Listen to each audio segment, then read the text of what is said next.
Welcome to J home foods. இன்னைக்கு நம்ம சத்தான சுவையான திணை உப்புமா எப்படி செய்யறதுன்னு பார்க்க போகிறோம். ஒரு diabetic friendly recipe, PCOS PCOD friendly recipe, ஒரு ஹை ப்ரோட்டீன் கண்டென்ட் ரெசிபி. வாங்க பார்க்கலாம்.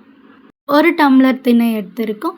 இதில் ஒரு 2 கிளாஸ் தண்ணி ஊற்றி நல்லா வாஷ் பண்ணி எடுத்துக்கணும். எப்போவுமே திணையில் கொஞ்சம் மண் கல் அதெல்லாம் இருக்கும். அதெல்லாம் ஒரு 2-3 முறை வாஷ் பண்ணி எடுத்திங்கன்னா அந்த கல் மண்ணெல்லாம் போயிடும். இந்த மாதிரி நல்லா ஒரு கை வச்சு நல்லா ஒரு அலசி வாஷ் பண்ணி எடுத்துக்கோங்க. இப்போ வாஷ் பண்ணி எடுத்த திணையில் திருப்பி ஒரு 3 கிளாஸ் இல்லை 2 கிளாஸ் ஆஃப் வாட்டர் அது ஃபுல்லாக முழுகிற அளவுக்கு ஊற்றி அது ஒரு அரை மணி நேரம் ஊற வச்சுக்கோங்க.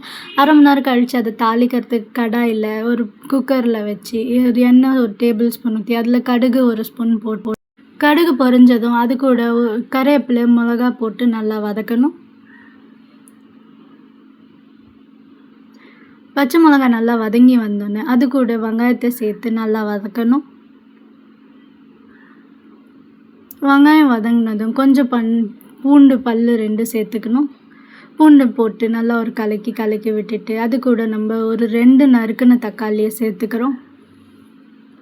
தக்காளியை நல்லா மிக்ஸ் பண்ணி விட்டுட்டு நல்லா வதங்கி வர அளவுக்கு கொஞ்சம் மிக்ஸ் பண்ணி விடுங்க.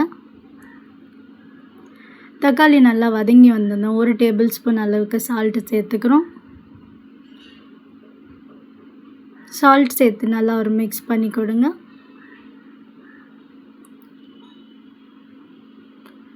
ஒரு 2 நிமிஷம் அதை நல்லா வதங்குற அளவுக்கு கொடுங்க. அதுக்கப்புறம் 1 டேபிள் ஸ்பூன் மஞ்சத்தூள் சேர்த்து நல்லா மிக்ஸ் பண்ணி விடுங்க. நல்லா மிக்ஸ் பண்ணி விட்டுட்டே இருங்க. ஒரு 2 நிமிஷம் எண்ணெயில் வதங்கிட்டே இருக்கட்டும். வெங்காயம் தக்காளி நல்லா வதங்கட்டும். நல்லா வதங்கினோடனே 1 டம்ளர் திணைக்கு 4 டம்ளர் தண்ணி ஊற்றணும். தண்ணி ஊற்றிட்டு அது நல்லா கொதி வர அளவுக்கு வெயிட் பண்ணுங்கள். கொஞ்சமாக கொதி வரும். நல்லா வெந்து வந்துருக்கணும். தக்காளி வெங்காயம் எல்லாம் வெந்து வந்திருக்கணும். ஸோ கொஞ்சம் வெயிட் பண்ணுங்கள். ஒரு 2லேருந்து 5 நிமிஷம் ஆகும் அது நல்லா கொதி வர்றதுக்கு. 2 நிமிஷத்தில் கொதி வந்துடும். அங்கே பாருங்கள் நல்லா கொதி வந்திருக்கு. இன்னும் கொஞ்சம் நல்லா கொதி வரட்டும்.